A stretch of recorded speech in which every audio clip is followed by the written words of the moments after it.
following is a production of DallasCowboys.com and the Dallas Cowboys Football Club. How about them Cowboys?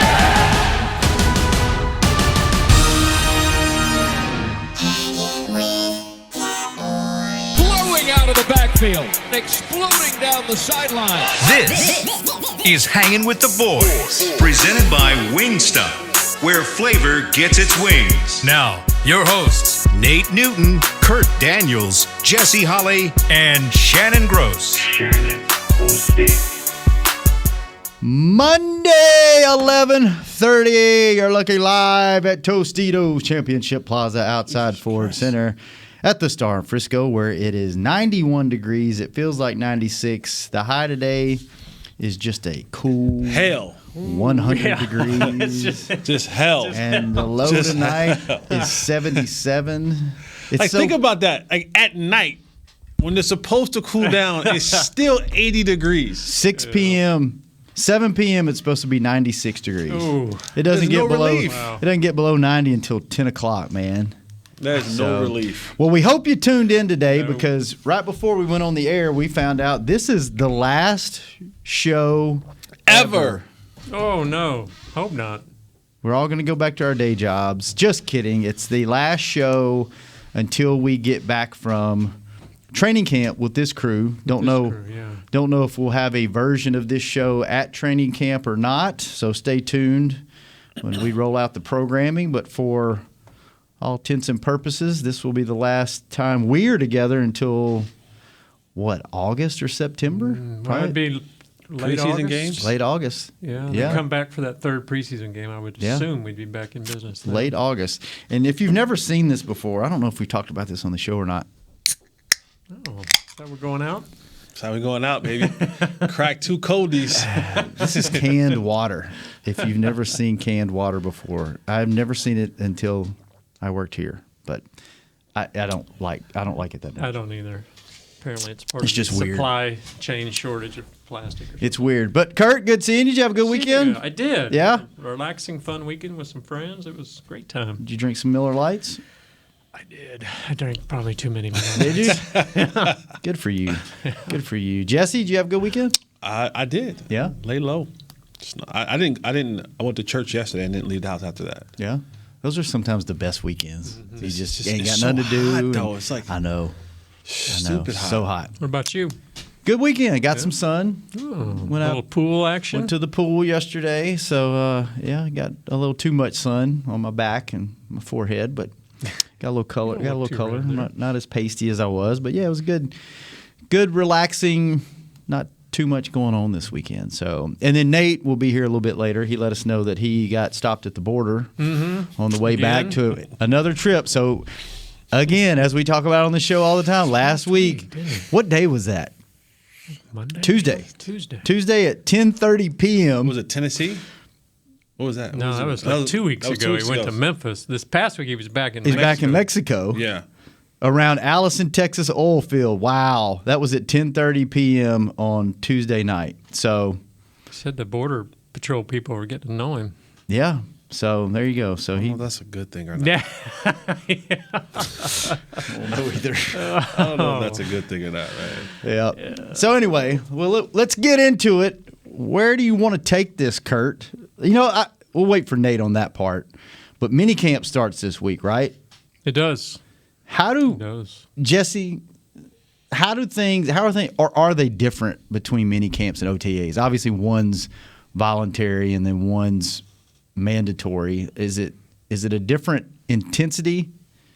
Is it a different feeling, or is it just like it's just a carryover from OTAs? Because they've been doing OTAs for several weeks now, and it's kind of our routine's the same with the media and the internal media, where you go cover them on this day, the locker room's open on this day. Every day for you for this week, I think. All 3 days, yeah.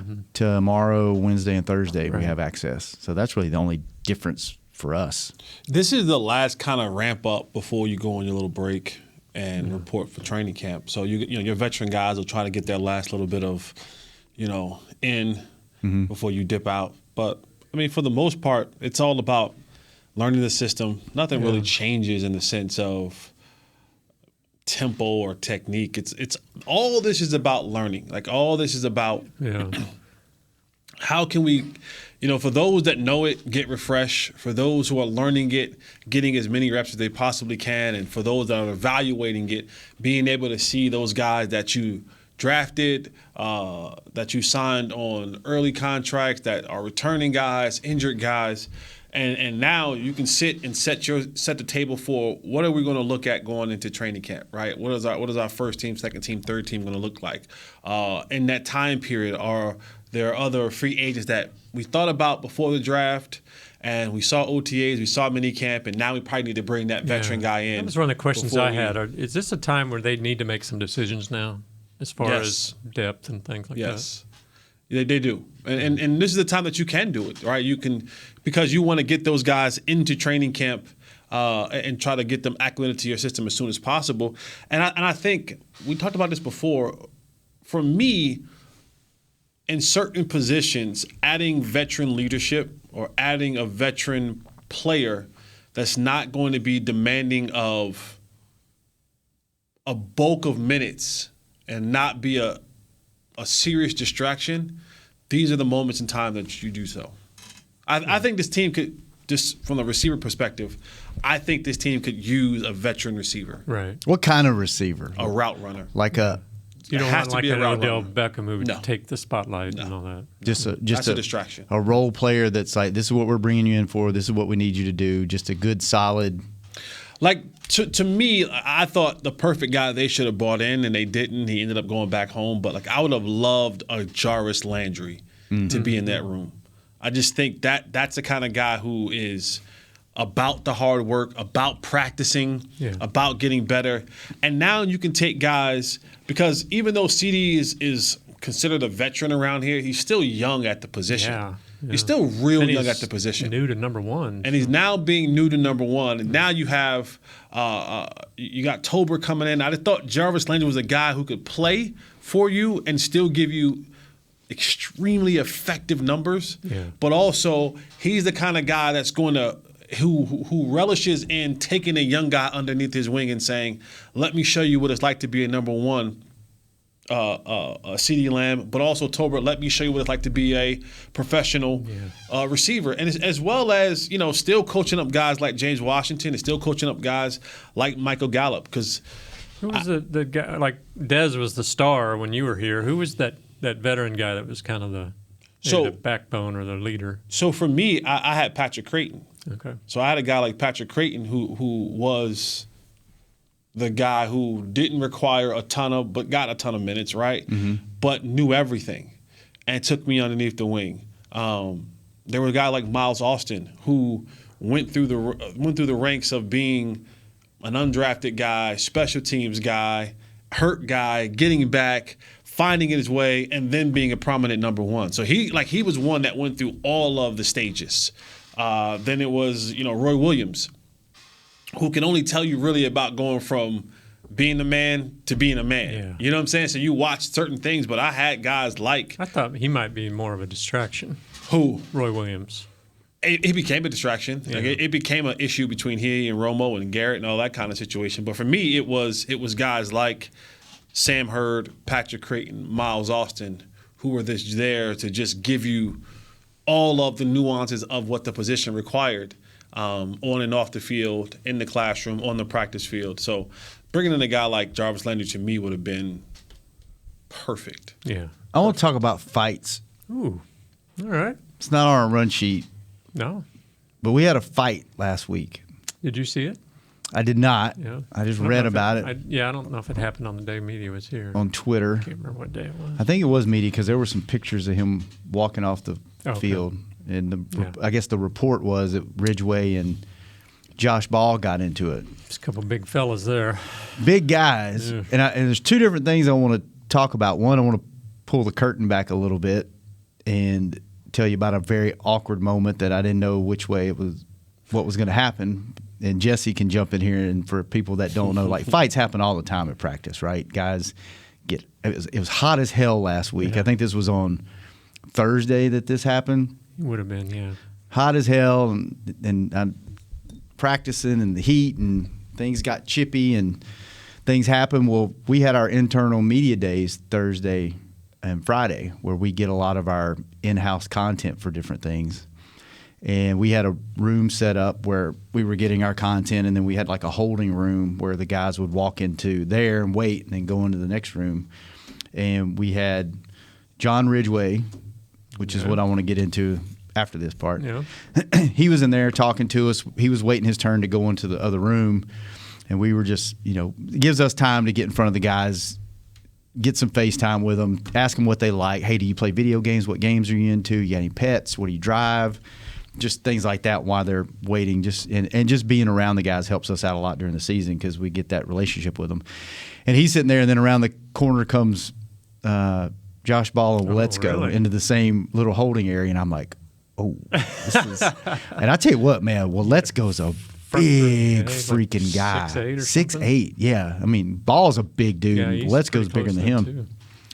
So they're in there, and they don't say a whole lot. Just thinking you got a front row seat. And I'm like, man, I don't know how this is going to go. And then Ridgway goes in and does his deal. And as he's coming out, I time this really badly. But as he's coming out, I'm coming in with Josh Ball, and they like in the doorway, and Josh like sticks his hand out like this and goes, "What's up, big dog?" And they like dapped it up and like, shoulder bumped or whatever and walked on. So like that kind of stuff like happens all the time, doesn't it? Especially like at training camp and stuff where you fight, but then is it always get squashed like that, or does it ever carry over and like guys really have beef with other guys in the locker room? Beef? No, not beef. But training camp, OTA, minicamp fights are stupid. Mm-hmm. Coaches hate them. Coaches so get dumb. so mad because you got a chance to get hurt, right? Not only that, I but thought maybe they liked a little feistiness. I used to think that that's too. only when like practice is down and you're trying to ramp it back up. Mm-hmm. But fights are dumb. Like they are really, really, really, really dumb. And only a select few of guys that I've ever been around, because it usually stays on the field. Mm-hmm. The real tough dudes, they waiting for you in the locker room. This, like Remember you rat left before you talked yeah, the real tough ones, like that's when you know he's not to be bleeped with. Because you'll have a little kerfluffle, on the field, and it's broken up. And some guys will fight because they know in an instance someone's coming to break it up. It's when you got to deal with that real dude who don't know how to turn it off and wait for you in the locker room. Now, I've seen that before, and that's like, all right, this dude. But training camp, those are the dumbest things. And it makes it even more dumb when you try to punch guys in the face with helmets. That's even more dumb. But it's hot. You're already tired. Fighting takes so much energy up out of you. And if you don't get thrown out of practice, you got to go back in practice anyway after you done huffed and puffed with this big old other fat dude for a little bit. It's so dumb. And 95% of the training camp fights that happen on the field never materialize into anything else off the field, or beefs, or dislikes, or any of that other nonsense. It's in the heat of the moment. It's alpha males. It's hot. We're tired. You might got a little extra. I might be going too hard. Whatever it may be. A lot of it doesn't roll over, but when it does,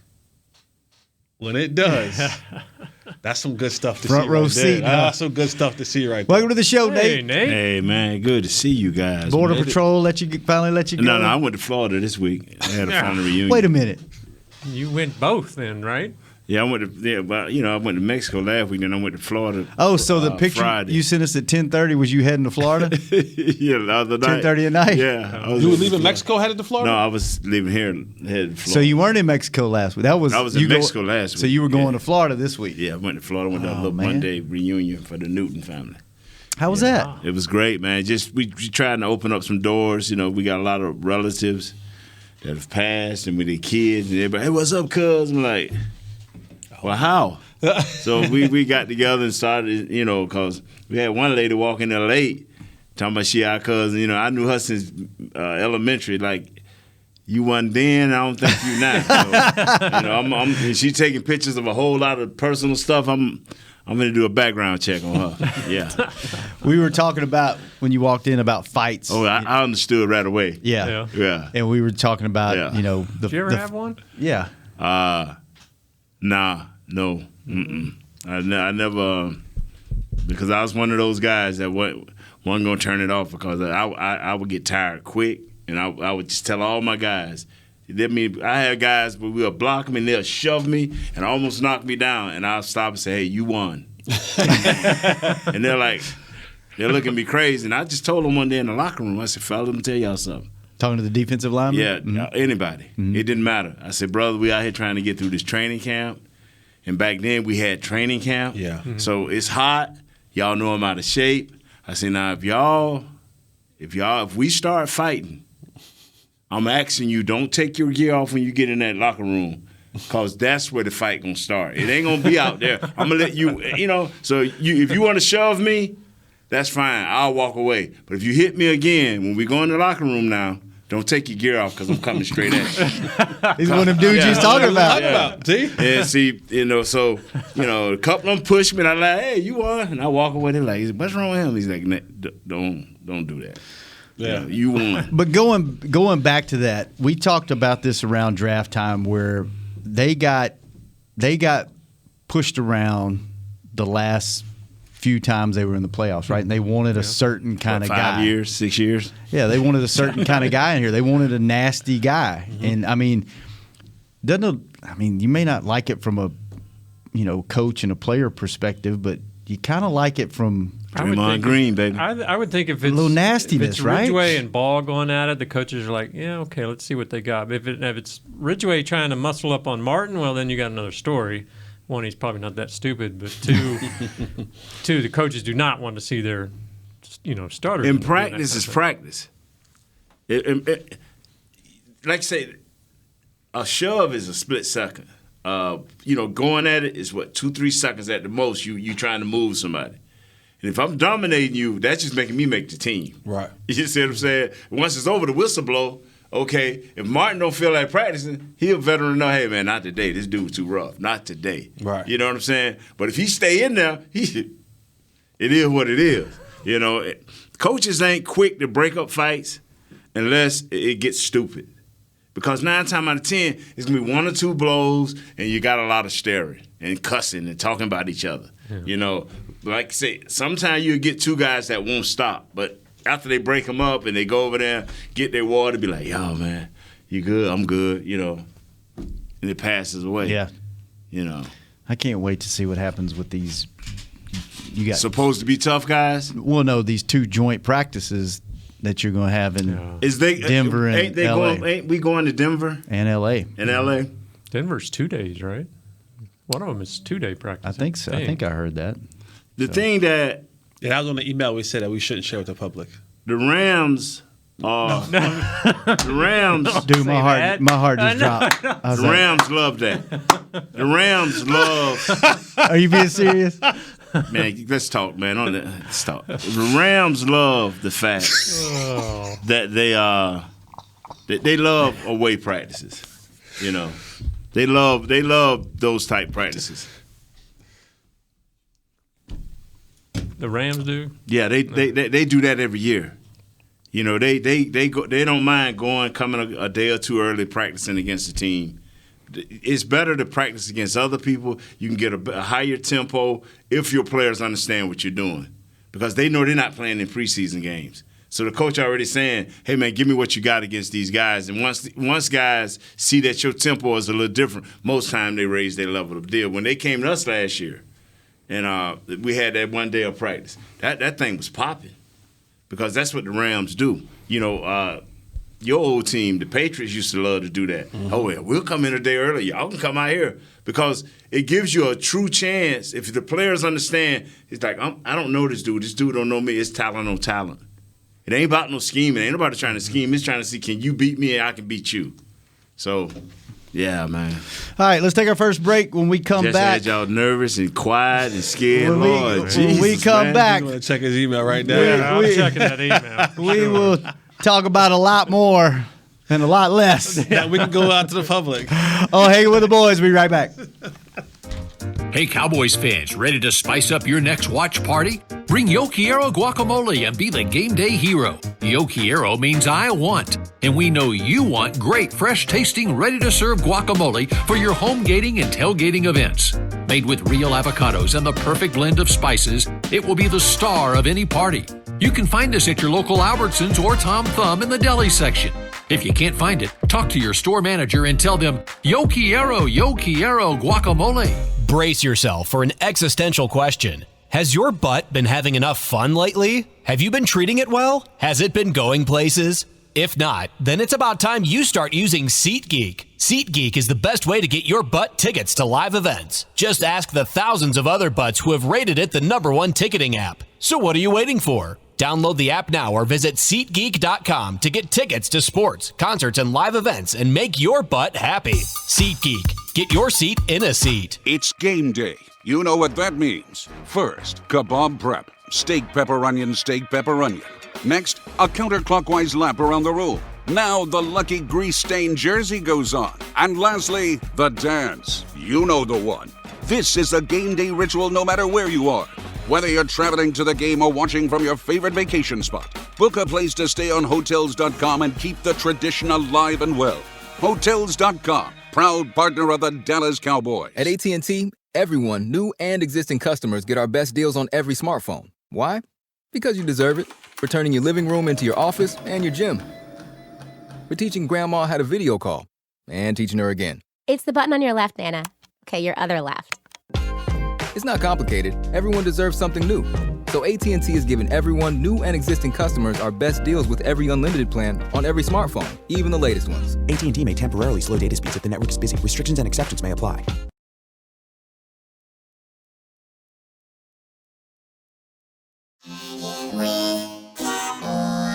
Back to Hanging with the Boys.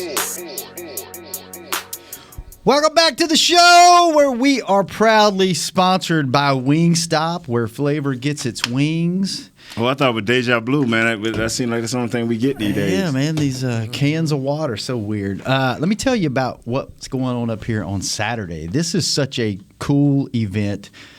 Shout out to Presley Arians and the social team for helping to pull this thing together. Join us out here for Juneteenth in celebration with the Dallas Cowboys and Miller Lite at the Star in Frisco on Saturday, June 18th from 2 to 6 p.m. Enjoy live performances, play lawn games, and shop local black-owned businesses. For more information, visit thestarinfrisco.com/Juneteenth. And guess who's going to be our featured performer? None other than friend of the show, Duro. Oh, nice. Yeah, he's going to close it out. So come out if you're out here. We'll be here. I'm going to come out and support. So it's a great thing we're doing out here. So come check it out. Come support. Should be a good time. This is our second segment, sponsored by blockchain.com. Yeah, where do you want to take this, Kurt? Nate, by the way, we just found out right before we went on the air that this is our last show ever as a group. Derek is disbanding a group. Oh. We'll find out about that at 2 o'clock. You keep saying that, Jesse. Are you trying to will this into? You're trying to get us broken up? It's last show for you, dog. That's not for me. Right, last show for you. Yeah, last show for you. Right. What have you done to make this man want to? This time. Yeah. I don't know. I know. I did get a contract, though, so I'm good. Okay. Right. So you're good. No, it's our last show until we come back from training camp. So as this group, not sure what we'll do at camp, if me and you will be doing anything. I'm going to find a way in there, man, because I'm that dude like. Oh, I did get asked if you wanted to run the stage again with me this year. Let's do it, man. You'll do it? Okay. Oh, so I'm in. So I don't need to talk to Derek. Derek, I don't need you. I got Shannon. No, I'm just joking. I need you. All right, Kurt, where do you want to take this? Let's talk about the dude who's going to be critiquing us. Oh, Jerry Madelon. He's listening to the show today. He's in the building. He is listening. He's probably I know what he's going to tell me. He told me to have a good show. Nate, listen more to Jesse.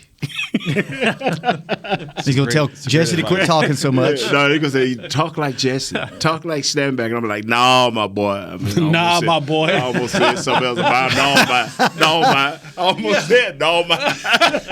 Imagine they telling Jerry, nah, my boy. Nah, it wasn't my boy. It was something else. You know what it is. Oh, man. Yeah. He's going to tell Kurt to talk more, Jesse to talk less. Yeah. Nate.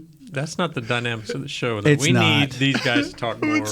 It's not. What are you laughing at? Nah, my boy. I had my brother say, Nate, You 60 years old. Can you quit using that word so much around me? I'm like, ain't you black, man? Like, yeah, but come on, man. No. You better quit talking about it. You'll slip up and say it. Yeah, I will. Then So you'll stop. Really, I hope it be directed at Kurt. You really have to go see. You really gonna have to go see Derek. Then. Yeah. This ain't like letting the Commander's former name slip. Right. Like you let this one slip. I thought it was. Trouble. I thought there was something else. You let that one slip. No, you thought they were the Admirals. Yeah, the Admirals. Now. We're gonna be a for real man. All right, let's move on before Nate gets in. It gets slip up. Kurt, where are we going with it? One of them tired days. You'd have been on the road for 22 hours. That thing fly. Yeah, I left Saturday night at 2:00 and got back here yesterday at 9:00. You left Saturday night 2 a.m. Yeah, From Florida? going 2 a.m. going in Going Sunday. to Florida. Yeah, coming from. Jeez, I don't know how you any do sleep? that. Yeah, man, I got some sleep. Then I woke up this morning, had people just calling me, great things happening. I'm like, wow, man, I'm a blessed dude, man. Yeah. I'm a blessed dude. That reminds me. I saw another example of Nate just being in a different world than we are. Is that my dad actually was doing a New York Times crossword puzzle. Yeah. And the question was Newton of the Cowboys. Wow. New York Times, New York Times crossword puzzle. I've never been in the New York Times crossword puzzle. No. You know what? I haven't man? either. Have you, Jesse? Nope. Another word for Newton, what 11 letters, elephant. Cross. You know what? I never think of, like, we've been, a show for 4 years now? Something like 4? that. Yeah. And, like, we've all gotten to know Nate is, like, he's just Nate. Yeah. And it never hits me until, like, when I go over to Cowboys Club next door and when you go to the restroom down that hall, they have every cover that the Cowboys have ever had, Sports Illustrated. And he's on one of them just standing there like this, big 61. Right. Standing there like this. By And it himself? says Nate Newton by himself on the cover. And I'm like, man, I forget how big of a deal Nate, because we just know him as crazy Uncle Nate. When they did the Madden special, like, think about all of the people ever since for all of the people that could have been featured for a moment in time through all of the John Madden years. Brett Favre. This dude. And Nate Newton's in there. Brett Favre. In the mix. Like. I knew my pecking order. Brett Favre, Lawrence Taylor, Nate. That's a crazy class with John. Yeah, what I'm saying. That's what I'm saying. That's a crazy class to be in, like Brett Favre, Lawrence Taylor, Nate Newton. So crazy. I'm telling you, man. I'm the best time I ever had when I was going. I was like, I want to make like 5 All Maddens. You know, that's the only goals. You know, all these other things I make, but I wanted to make 5, and I didn't make it that 5th year. And John said, well, what's wrong, Nate? You just ain't pumped up like you used to be. I said, Coach, man, how far away was I from making your All-Madden team this year? Just how far away was I? He said, well, Nate, this guy was this. I said, yes, sir. I said, wow, I was just bearing him. He said, yeah. Next week, oh man! No way! Yes, sir. Next week I was all bad. You told him how much it hurt you. Oh yeah. I'm like, I don't care about no All Pro. I don't care about no Pro.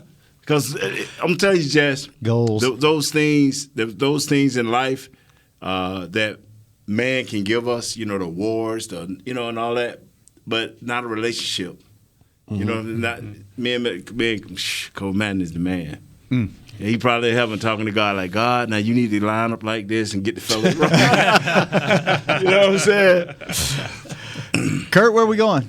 Well, Micah Parsons had an interesting quote, and I wanted to run it by you guys, especially with the break coming up. This is I think you said it before, this is the danger time and the coaches get stressed out. But Micah had a quote that said, it's truly great to be a Cowboy. I'm really living my dream. The things I've gotten to do, and this is my first time doing this. He's now a superstar, yes, and going into his 2nd year now and getting these chances to do these different things is how big of an adjustment is that for him, or is he the type of guy that can handle this? You think? I'm gonna say this right here. When you have that type of talent, now the only thing I'm gonna ask for him is do 10% more studying. And just work out 10% more than he did last year.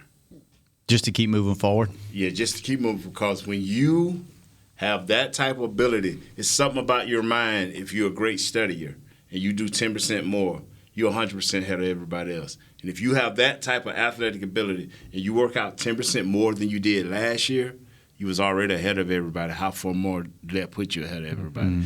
Now, Jesse, give me the Jerry Mandel, what his name? Jerry Madelon. Yes, Jerry Madelon. Should we tell everybody who Jerry Madelon is, just because Nate threw it out there? Nate's gonna tell, like Jerry Madelon would tell you now that you brought his name up. Right, you need to tell give a him. description. Yeah, give a description. Yes, That's what he would say. That's what he would say. So Jerry, we've gotten to know Jerry over the years, probably the last 3 years or so, Kurt. Like that. Yeah. He works with a lot of talent at NFL Network, ESPN, a lot of on-air talent, a lot of former players, and he helps coach them in the broadcast profession. So whether you're on podcasts, whether you're on-air talent or whatever, and Jerry usually comes in pre-COVID. He would come in and spend a couple of days with us, give us feedback. Everybody except me and Kurt, because we're so bad. Me, you, and Kurt. We're not savable. But he's a great guy. He's got great information and gives you little tidbits about things you never thought about, like your posture and doing things. And so he's in today, and he's listening to the show. I don't know why. I'm sorry, Jerry, that you're wasting an hour of your day. And so that's what Nate's referring to. Because he won't critique. I'll take the critique. I'll take it. But Jesse's the one person on the show that actually has a chance of doing something going beyond our with their life. Our little project here. He won't give me a shot though. I thought you were in on that USFL deal when you had Moose on. Moose. I mean, hell, he got JG a full-time gig by getting him on that show. I need Moose's email. We'll talk about that later. Yeah. But on the Micah Parsons thing, that's the one thing that I'm fearful of. Is stardom is a hell of a drug. Yeah. It really is, and during this time, we've seen Micah Parsons. He dropped pucks. He swung bats. He's done so much. I mean, he's you name it. So much. There hasn't been a sporting event I feel like he has not attended at this point in time, and now all that comes with the celebrity, the star, and even more comes with it when you're dealing with the star on your helmet. My concern isn't trouble for Micah Parsons. Like he doesn't strike me to be a guy who's going to find his way in a DUI, a domestic dispute, a gun charge, or anything like that. He doesn't strike me to be that kind of a person. What I fear is that the stardom can get so infectious. It can get so the dopamines can get so high is that he loses focus on the thing that got him there. And what I don't want is to rely on, well, I was off of football a year and I came in and I did this. Because it's not going to be that easy next year. Because there is film on you. Now on Mondays, when teams come together offensively, they're going to say, as an offensive unit, as coaches, okay, how do we stop number 11? Like, that is now the focus. It's not, well, how do we stop Tank or Gregory or someone? 11. How do we stop 11? Do we double them? Do we slide protection to them? Do we run away from them? Do we use a tight end and a running? He is now the star of the offensive team's game plan. So I just don't want him to drift so far away into stardom that he forgets that football is the reason all of this is possible. Right. That is and for a young player, it can sometimes be overwhelming because I don't know him personally, but don't look like he said no to anything just yet. Yeah, he seems to be enjoying and that's fine. And I'm totally fine with you enjoying the fruits of your labor. But there's a point in time when you have to kind of sever the ties of that. Cut it off. And say, all right, now I'm locked in. I gotta get back in to the lab. I gotta really focus in on what I have to do, and not just allow yourself to say yes to everything, every single commercial, every single ad, every single signing, every single charity event, every single vacation or whatever it may be. Just be able to say, all right, I'm done. Now this is football time. Yeah. Two questions for follow up. Sorry, Nate. One is does it ever bother your teammates that you're doing all that stuff? And two, is there anybody that's in that locker room telling them, hey, this is great, but once we lock in at training camp, you need to cut this stuff off? This is the deal. I saw Emmett do it. I saw Michael juggle it, and I saw Troy juggle it. And all of them had one thing in common.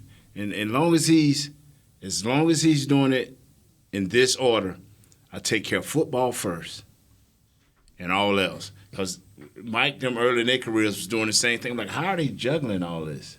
But then I started kind of watching them.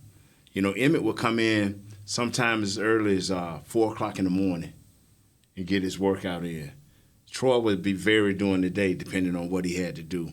Same with Mike. Mike would work out late at night, 10, 11, 12 at night. As long as you did everything football first, and it was like college. You did football-related things first, then you went to class. And that's how you got to treat this. Do all football-related things first. And the only way that I would look at a player funny who's got stardom is your game fall off. As long as your game don't fall off, do your thing. Mm-hmm. Yeah. You know.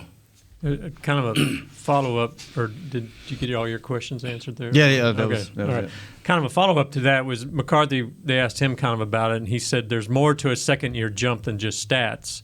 Obviously, you want to see what he does on the field, but it's also what kind of teammate are you becoming?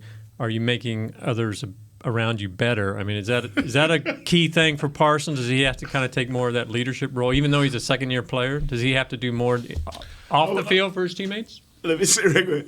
Troy, Emmett, and Mike made me better on and off the field. On the field because I had to perform and they demanded that I be my best. Off the field because all their crumbs fell in. When Mike said, man, I'm not doing that for $3,000. No, I'm not doing no 2 hours for $3,000. Nate, I will. Emmett would be like, nah, $5,000, Mike, you want it? Nah. I'll do it for $3,500. You know? So they made me better on and off the field. You know. All right, let's take our last. Hold on. What? I want to get Jesse's opinion. Yeah. What he did as a teammate, does he have to do more to improve? As a teammate, just being a dominant factor that's going to help other guys be better. Right. If he's not dominant, then other guys will struggle. Right. If he's not getting to the quarterback, now J-Ron Kurtz got to cover guys a little bit longer. If he's not tackling or doing certain things, now the defense had to stay on the field another series, right? You don't get off the field on third downs. So when his play itself, and that goes back to him doing what he has to do individually, because his play alone is going to make everybody else better. If he's able to do what he does, then now my DBs are playing better. My secondary is playing better. My guys up front are playing better. We're getting off the field on third down. You know, we're turning the ball over. So now everything is working in our favor. If he's not doing those things, if he's not getting those 10-plus sacks, if he's not creating that interior pressure on the quarterback, or, you know, the running back is not being tackled at the line of scrimmage or behind it, or, you know, if he's getting to the running back is getting to the second level and it's 6, 7, 8 yards a carry instead of being 2, 3, 4 yards a carry, now that's when you start saying as far as being a good teammate. And off the field, guys don't really care about that. Like, really. Unless it's truly impacting what we do on the field. Listen, you can hang by your testes if you want to. I don't care. Like, as long as it's not weird. As long as it's not in the Jerry Madeline playbook there, hang by your testes. As long Jimmy as Johnson playbook. Yeah, as long as it's not impacting what we do on the field, and that means if you off the field getting in trouble and you can't be a part of us on the field, that's impacting. Yeah. If you off the field and you ain't doing your football stuff first, that's impacting. Right. If you doing stuff to potentially endanger yourself or hurt yourself that will not put you on the field, that's impacting our, you know what I'm saying? Mm-hmm. So no matter what you do off the field, as long as that off the field stuff isn't impacting what we as a whole need to do or need for you to do for us to be as best as we possibly can on the field, have at it, homeboy. I'm going to say this, and I know you didn't put this question to the test. But you know why he's so important? You know what makes this kid so important, more important than any guy we've had in the last 5 years? Why Parsons is He can actually back the talk up? No. Oh. But what make that too. that But you know what he can do that we haven't had around here on a consistent basis? He can make a play when everybody knows that he needs to make a play. That's big. That's the difference, man. That's big. He sacks the quarterback or harasses the quarterback when we need it the most. He gets a fumble or interception or tackle for loss when we need it the most. That's why, superstar. Y'all always hear me like elite superstar. I be like nah. But you never heard me say that about him because he makes plays when they need it the most. That's big. That's tough. Can I go to break now, Kurt? We got some good stuff out of that. I know. Too, I wasn't paying attention. I'm sorry. Apologies. It's my fault. All right. We will take our last break. When we come back, we lost another couple of good ones this week. Some of the Celtics. Step shot us out there. Not them, but we can talk about that too and more when we come back on the last segment until August or September, man. On Hanging with the Boys. Be right back. Brace yourself for an existential question. Has your butt been having enough fun lately? Have you been treating it well? Has it been going places? If not, then it's about time you start using SeatGeek. SeatGeek is the best way to get your butt tickets to live events. Just ask the thousands of other butts who have rated it the #1 ticketing app. So what are you waiting for? Download the app now or visit SeatGeek.com to get tickets to sports, concerts, and live events and make your butt happy. SeatGeek. Get your seat in a seat. How great would it be to travel to watch the Cowboys win on another team's turf? Pretty great. But honestly, just watching the game from anywhere but your house would be fun. Even a hotel bar with some guy named Phil from St. Louis who thinks Oakland still has a team. So whether you're traveling to the game or watching from your favorite vacation spot, book a place to stay on Hotels.com. Proud partner of the Dallas Cowboys. At AT&T, everyone, new and existing customers, get our best deals on every smartphone. Why? Because you deserve it. For turning your living room into your office and your gym. For teaching grandma how to video call. And teaching her again. It's the button on your left, Nana. Okay, your other left. It's not complicated. Everyone deserves something new. So AT&T is giving everyone, new and existing customers, our best deals with every unlimited plan on every smartphone, even the latest ones. AT&T may temporarily slow data speeds if the network is busy. Restrictions and exceptions may apply. Hey, Cowboys fans, ready to spice up your next watch party? Bring Yo Quiero guacamole and be the game day hero. Yo Quiero means I want, and we know you want great, fresh-tasting, ready-to-serve guacamole for your home gating and tailgating events. Made with real avocados and the perfect blend of spices, it will be the star of any party. You can find us at your local Albertsons or Tom Thumb in the deli section. If you can't find it, talk to your store manager and tell them, Yo Quiero guacamole.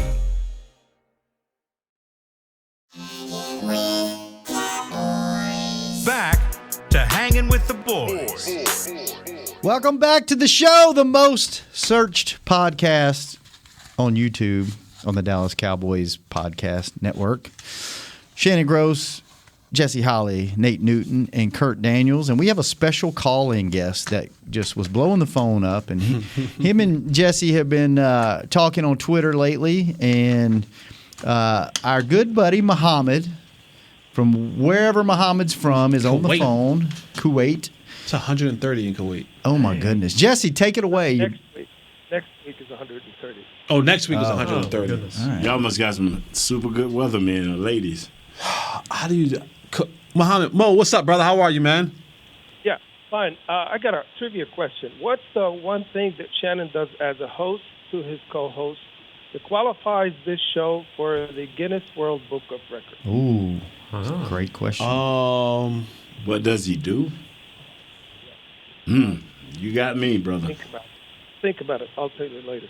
Nate, I was checking your age on to see because you and I have used the same terminologies and we have the same limitations on technology. And then Jesse Holly something popped up about Jesse Holley that said that his net worth was $16 million. Did you know that? 16. Wow. 16. You weren't supposed to say that out when loud. did you send him? When did you send him that extra money? You weren't supposed to say that out loud, Mo. You're supposed to keep that on the low before people start. Yeah. Well, just in case he wants to bum off something for a ride or something. Yeah, as long as you act poor, people will treat you like you're poor, and I can save my money. Well, I want to. Like he beat this lady out of her house. Oh. No, not like that. Not like that. Not like that. No, not physically. I know. No, Yeah. not like that. Not like that. But the reason I'm calling is because I wrote a book about the Cowboys, and I would like, it's not published yet, and I would like to donate the proceeds to Jesse Holley's Helping Hand if it sells. Thing that it's not published because of the title is controversial, and what I'm going to do is I'm going to send a copy to Kurt Daniels. So I need the consent of Jerry Jones and DeMarco Murray because the book is about the 2015 season when we waited 4 years for Jason Garrett and Jerry Jones to put together a team behind Tony Romo. And in 2014, we beat everybody, and we got a 12-14 season. And we lost on a fluke call at the end of the Green Bay game. So the summer of that season, us fans were walking around thinking that, okay, next year is going to be it. Then DeMarco Murray asked for a raise. Jerry says, well, you find your price on the market because anybody can run behind my offensive line. And that crazy guy in Philadelphia pays DeMarco Murray $42 million with a $21 million signing bonus. So he goes from winning a rushing title in 2014 to being benched the last 3 games on Chip Kelly's team, and we go 4-12 for that season. And so, but also the book talks about how I became a fan since 1977 to 86 when I was in the U.S. studying and working. And so, with that, I'll just see if you guys have any questions. Who is your all-time favorite Cowboy player, Mo? I think Randy White was my all-time favorite, and there was a chapter about Randy White in the book, and he was just he took the game to a different level, and I also liked Tony Dorsett. I was at the time. I loved the fact that he skipped Seattle and came to Dallas. I liked, Harvey Martin, Ed Tuttle Jones. That's the old team, and in this team, I really like Dak Prescott because off the field he's dealt with so much controversy, and I'm waiting for Mike McCarthy to pay back all the times that he beat us Cowboys in Green Bay and go to Green Bay and beat the hell out of that long-haired quarterback. That's, he can beat us with one leg. And, of course, you, Jesse Holley, with that catch in San Francisco, which I show my boys the feature that you have and tell them, look, this is how you should get motivated for life. For life. Let's go. For life. Nice. And when I came in '76, the college in that Thanksgiving told us that we couldn't stay. They were closing down the dorm, so we had to find a place to stay. So a friend of mine invited us to his house, another student, and we went to Hope, Arkansas. We stayed that Thanksgiving with the Junkie family. Lyle Junkie was his name, and his father was a Razorbacks avid Hogs fan. So we watched football throughout that whole weekend and got a lesson on American football. And in the middle of the Hogs game, he took us out on the porch and he started teaching us how to hog call, the hog suey.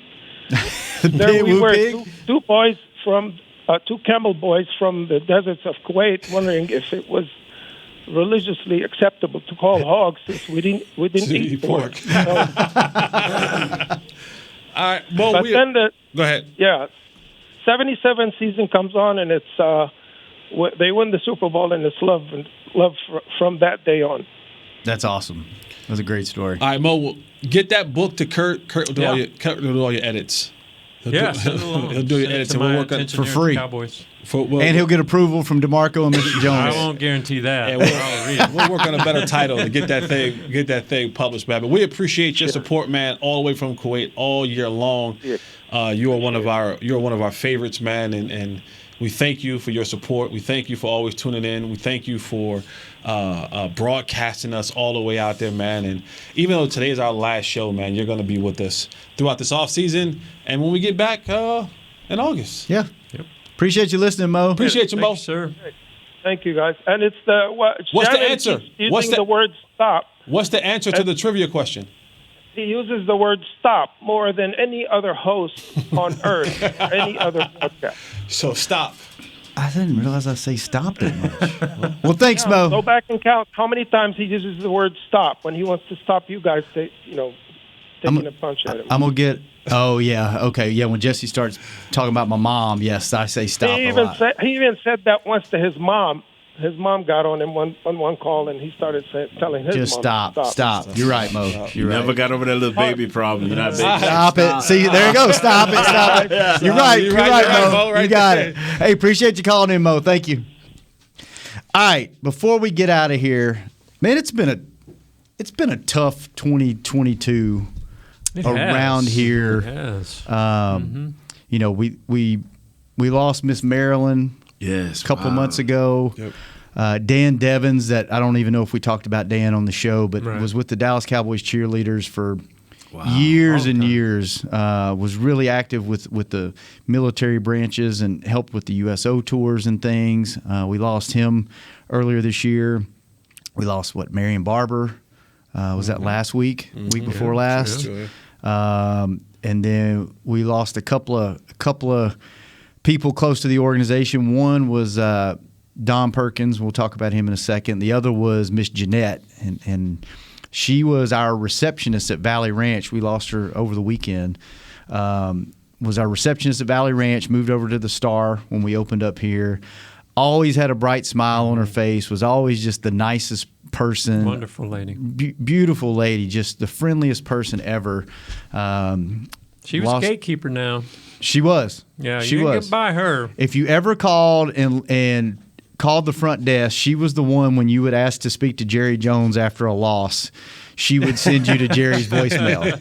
And I don't know if that voicemail ever got checked, but there was a voicemail where you could call and she would direct you to Jerry's voicemail. And bless her heart, after we would lose, she would get hundreds and hundreds of phone calls the next morning about people wanting to tell her how to run the team and people wanting to talk to Jerry and all that stuff. So she was great. And Kurt, did you have much to do with Don? Did you interview him over the years? I never interviewed him personally. We did do a documentary that he was involved with and some stories, and just a gentleman, just amazing. He had an amazing life story, grew up in Iowa and just kind of what he overcame to reach the Cowboys. Played ball at New Mexico University, I think. it was New Mexico University, or New Mexico State. I apologize, not totally sure, but just great, nice guy, and really the first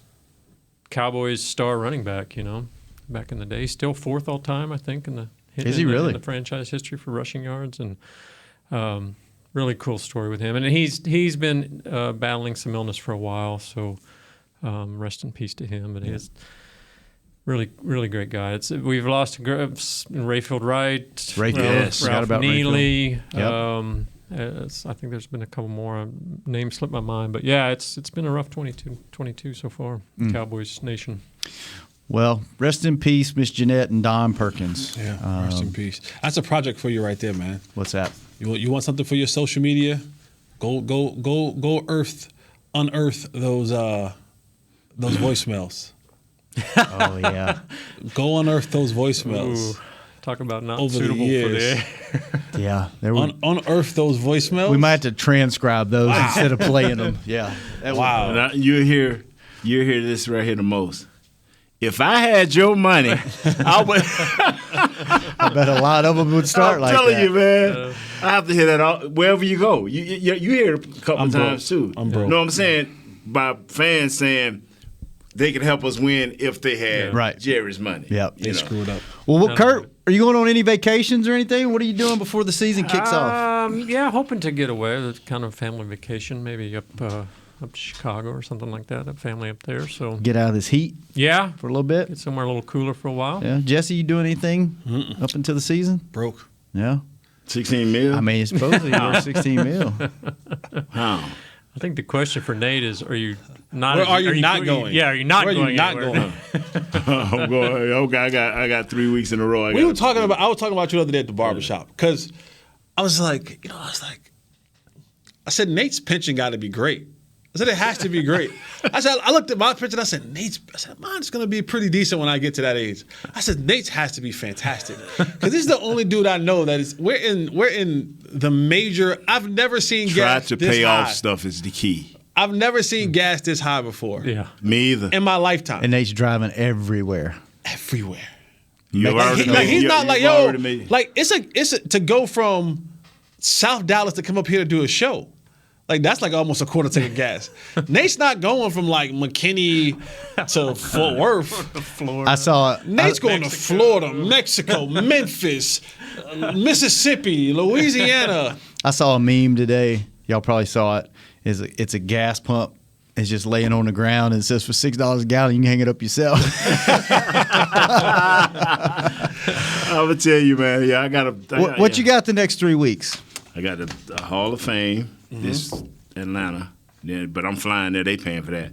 And then I got to come back and go to Delaware, Big E's golf tournament. And then Are you driving to that? Yeah, and then after that, I'm driving over to Delaware. Then I got to go to in a couple of weeks. Then I go to Florida for my 4th of July for my mom's family. And then you come to Stay a California. week, and then I'm gonna go to California. No, I'm gonna stay a week and go up to South Carolina because I got another deal I got to go to. So I'm gonna stay in Florida that week, and then I just got to find out the dates that we got to be to camp to do.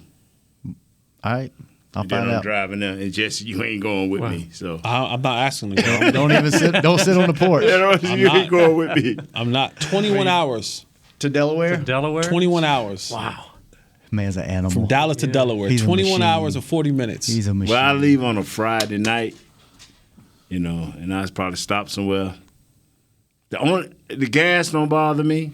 It should. The gas don't bother me, but the hotel rooms do, because over the years, when you used to get the same hotel room for $55, and now that costs $155. You need to do one of them little. I'm gonna say if you're not a So I'm gonna turn into a truck on some of them. What I'm gonna have my clothes, run in there, get me a shower. And I gotta sleep in my van. If you're not like a member of like Hotels.com or Hilton or somebody like that on the way, because if you're a member of Hotels.com, you get a free room like every 10 stays, or you should have a credit card at one of the hotels. Did you just hear me? He's gonna go to the truck stop and shower and sleep in his car. Up, man. Sleep in my. I got it's better than you think, bro. No, I saw your van. Your van's nice. Yeah, and I'm gotta nice. get the back part built. Yeah, pretty nice. Good. Nice Sprinter he got there, man. Where you got going? Are you going anywhere? I'm gonna go somewhere. I just don't know where I'm going yet. Mexico I gotta get trip out. for I you? gotta get out of here for a little bit. No, probably not Mexico. With this monkeypox, I don't think you can get. You got to get tested to get back in. And I don't leave the country. They lifted. Did they? You think he's getting tested every time he comes back in? They lifted. That's a good point. they lifted the restrictions that come back into the United States. They don't have to have all the COVID tests and all that kind of stuff. Maybe I will They go. just lifted that. All right. Yeah. Just don't eat any. What is it? Eating wild dead animals? Isn't that how you get monkeypox? Yeah, I'm pretty sure. Like, if you're eating wild, you know what? You are from. I'm Louisiana, You are Louisiana. man. So you ain't averse to eating a little raccoon. I noticed when I went through Louisiana, Mississippi, and Alabama, it used to be not a lot of roadkill.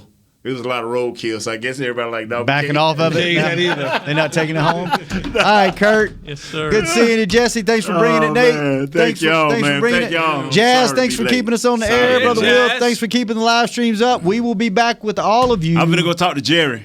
In either not Mr. Jones, but the other one. August or September. Mr. Madeline, Nate's on his way. We will be back. Nah, bro. We'll see you soon. No, man. Nah. This has been a production of DallasCowboys.com and the Dallas Cowboys Football Club. How about this, Cowboys?